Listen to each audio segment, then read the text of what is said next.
kā mēs izmantojam mūsu autoorderu funkciju, kā mēs varam, ja mums tagad ir, piemēram, atnācis pasūtījums, mēs redzam, kā viņu nodot. Ir poga šeit autoorder vai iesaku. Visvieglāk ir vienkārši tieši šeit labā stūrī orders. Mums parādās mūsu telefona vāks, kas ir pasūtīts, 3. dizains, 14. iPhone. Un spiežam order.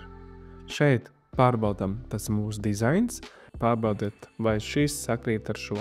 Un iPhone case.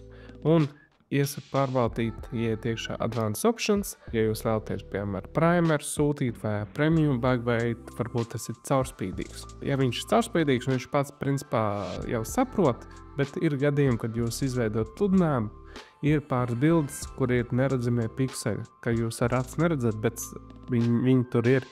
Un sistēma automātiski saprot, ka tas ir transparents. Tā kā, ja ir tādi gadījumi, rakstiet mums, mēs viņu izlabosim un spiežam autoorder. Un tas ar visu. Tad pasūtījums ir nodevies uz druku. Jūs vienmēr varat iet iekšā savas drukas sistēmā. Jūs vienmēr varat iet drukas sistēmā un redzēt un pārbaudīt, vai konkrētais sludinājums ir aizgājis pareizi. Tas ar visu. Autoorderis diezgan viegla lieta, parocīga un droši izmantojiet.